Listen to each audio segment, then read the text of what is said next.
Megjithatë, çdo person I cili ka arrit moshën madhore, I cili është përgjegjës për Allahut subhanahu xhella xhelalu, musliman, është I obliguar që ta agjërojë.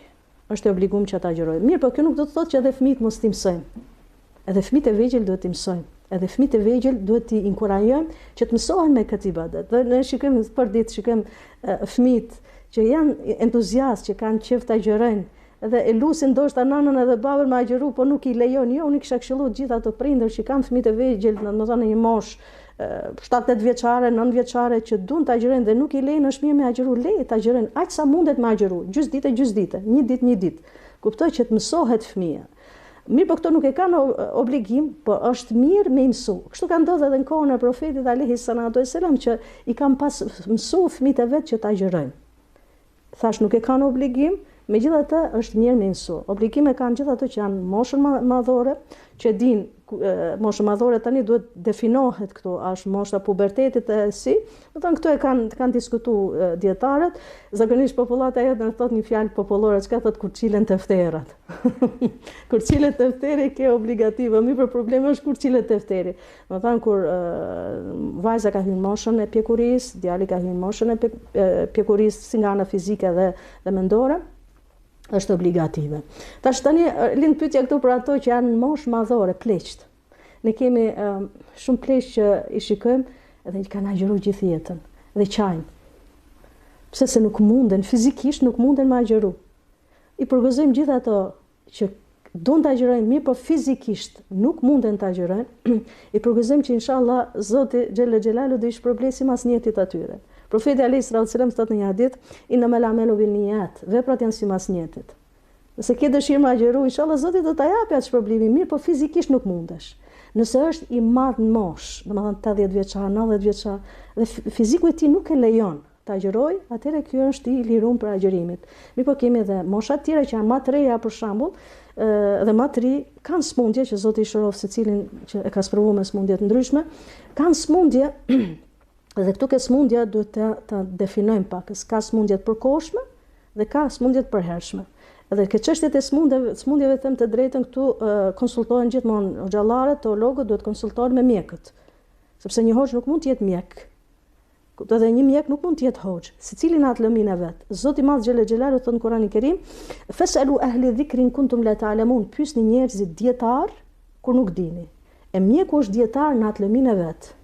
Dhe nëse mjeku konstaton që fulan smundje nuk ta lejon që ti ta agjërosh, atëherë merret mendimi I mjekut, nuk merret mendimi I hoxhës në këtë rast, sepse mjeku është kompetent.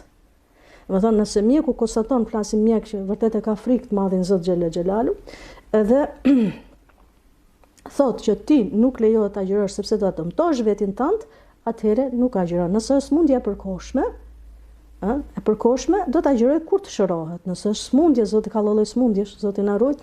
Nëse është smundje e përhershme, atëherë dhe ky bjen ky obligim dhe do ta paguaj. A ky që agjeron, domethënë që është I smur I përkohshëm, do ta agjërojë më mas dhe nuk e paguon. Se vetë ato që nuk kanë mundësi ta agjërojnë, duhet ta paguajnë. Po, ato që nuk ka mundësi fare, ka smundje të rënda, Zoti na ruaj, për shembull kancere, diçka që kanë ilaçe, dializa, sendem, këto e kanë patjetër të marrin ilaçet. Ka lloj smundjesh të rënda që kanë patjetër të marrin ilaçet non stop, domethënë që nuk mund t'i lejnë dhe këtë konstaton siç thash mjeku, atëherë këto do ta paguajnë. Atëherë këto e paguajnë. Ato që I kanë smundje përkohësisht, ato nuk e paguajnë, por do ta agjërojnë më mas. Allah azza wa jall thot në Kur'anin e Kerim, thot për sa I përket këtyre kategorive, thot o in kuntum ala safarin o in kuntum, domethënë nëse jeni në udhtim ose të smur, thot fa'iddatun min ayamin ukhra yuridu Allahu bikum al-yusr wa la yuridu bikum al-usr. Allah azza wa jall thot kush është në udhtim dhe kush është I smur dhe këtë smur ne e ndam, thot le ta agjëroj më mas. Pse? Shikoni mirësinë, butësinë, dashurinë e Zotit ndaj njerëzve të Tij. Thot Zoti don për ju lehtësim dhe nuk don vështirësi.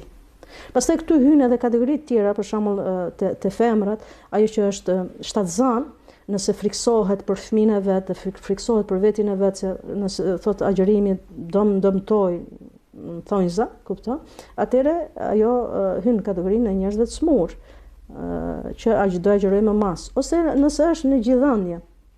Dhe këtu ke gjithëdhënia pak do ta përmendi diçka, se zakonisht ta bëjmë pyetje të tilla. Kur flasim në gjithëdhënie, një femër, një grua e cila, një nanë e cila e ka fëmijë në gjë, dhe është Ramazan, ajo nëse fëmijën e ka disa muaj, dhe nëse fëmia, ushqimi bazë i fëmijës është qumshi nanës, atëherë ajo nuk agjeron, do agjeroj më mas sepse duhet ushqehet që ta ushqejë fëmijën e saj. Ama nëse fëmia i ka bërë 2-3 vjet, më fal.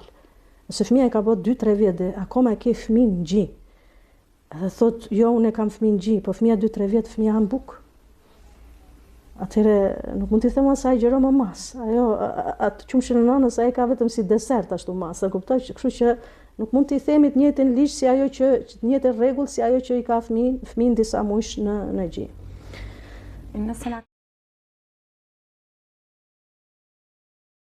Dhe shumë bukur e bëhet pyetjen, zoti ju shpërbleft, domethënë që ka shumë njerëz që bëjnë ibadetin që të fitojnë mirësitë e kësaj dynjaje.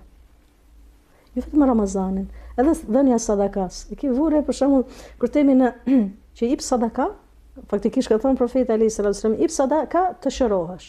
Faktikisht e jep sadaka më shëru. Jep sadaka më ushtu pasuria.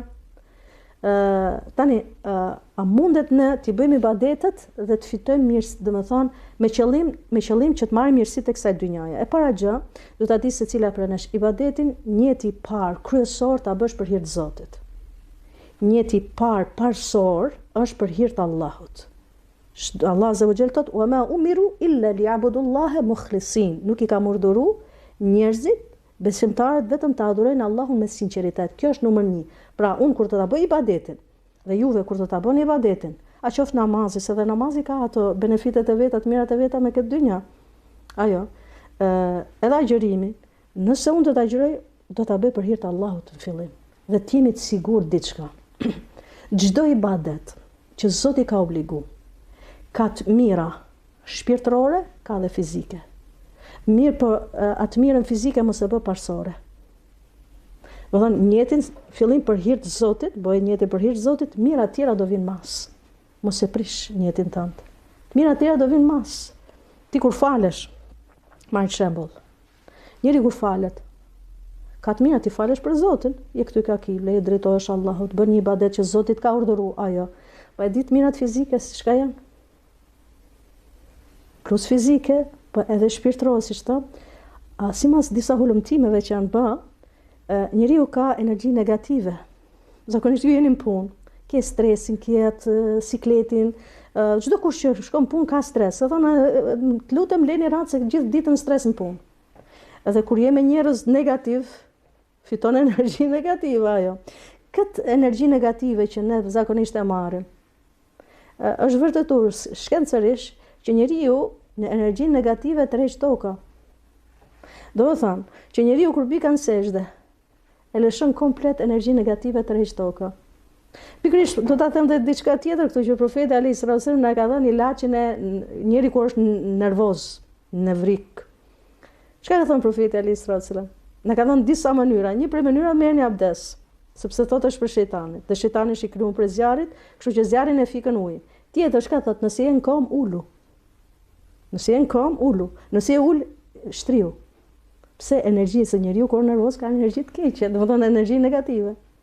Kështu që edhe agjërimi ka ato benefitet e veta shpirtërore, e para është urdhri i Zotit e çon në vend, e forcoj shpirtin tim, zemrën time, po do vinë edhe fizike. Nuk ka bë Zoti një ibadet që mos të kesh të mira edhe shpirtërore, po edhe fizike. Si duhet të jetë një ditë tipike e një? E para gjë, përpara se të kthehem përgjigjes, është mirë që mos lehen ato ditë. Që para Ramazanit mos të zej Ramazani me ditë e Ramazanit kalum, nuk është mirë.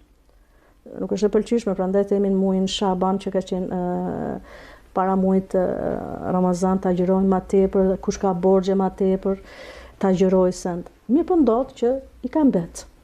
Dhe ka zënë Ramazani tani me borxhet e Ramazanit kalum. Çka do të bëj? Do t'i lej fare? Jo, nuk i lën fare. Mas Ramazanit duhet t'i agjëroj.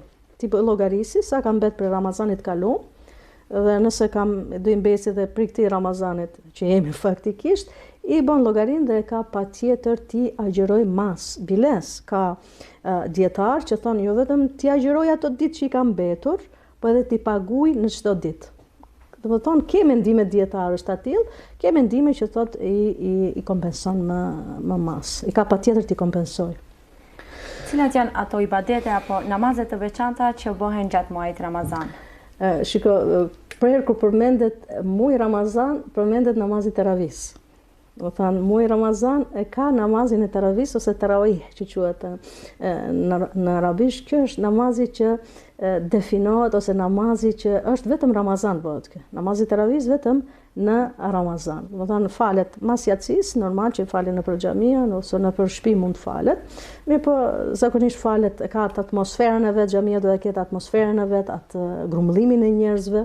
Ka një ndjenjë tjetër, do të thonë që është namazi i teravis. Mirë po mund falet edhe namaz natë, nuk është, do të thonë kush ka dëshirë falet, ama ajo që është prej ibadeteve kryesore, flas çështja e namazeve, është namazi i teravis, pastaj ka shumë ibadete që ti duhet bësh në Ramazan, jo vetëm namazi, për ibadeteve pëlqyeshme dhe që i ka bërë profeti alayhis salam dhe na ka inkurajuar neve si njerëz, pikërisht është edhe t'japësh sadakat e ndryshëm, t'japësh, t'i ndihmosh tjerit. Profeti alayhis salam ka qenë për cilësive të bukura që ka pas Muhamedi sallallahu alaihi wasallam, ka qenë një për cilësive, ka qenë shumë bujar, ka qenë shumë dorëdhënt. Më shumë që ka qenë bujar ka qenë muajin e Ramazanit. Më shumë që ka dhënë muajin e Ramazanit. Duat mos t'i lejmë. Bëjmë sa më shumë dua. Ne jemi fukare para Zotit. Ne jemi dobët para Zotit. Dhe Zoti na forcon me dua. Zoti të forcon me dua, thot Zoti lutet përgjigjem. A ke nevojë, ke hall, ke siklet. Secila prej nesh ka ato problemet e veta, ka hallet e veta, çdo familje, çdo njeri faktikisht ka hallet e problemet e veta. Drejtoj Zotit. Zoti t'i jep zgjidhjet ashtu siç don Zoti dhe kur don Zoti, dhe Zoti të bën sebepe nga më të ndryshmet. Sa më shumë duan muajin e Ramazanit, sa më shumë lexojm Kur'anin muajin e Ramazanit. Sepse thamë në Ramazan është muaji i Kur'anit. Dhe unë do ta shtoj diçka nëse më lejohet. Ne kisha këshilluar veten dhe gjithë ato që shikojnë. Keni kujdes nga hajdutet e Ramazanit.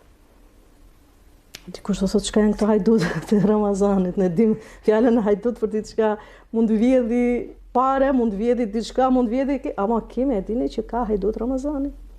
Çdo kush, çdo gjë që ta humbën ditët e Ramazanit, orët e Ramazanit për të keq, ajo është hajduti i Ramazanit. Domethënë çdo gjë e cila ta humb ditën, orët, minutat e Ramazanit, ai quhet hajduti i Ramazanit. Pse? Ti harxhon ditët dhe minutat e këtij muaji faktikisht të bekuar, jo për të mirë.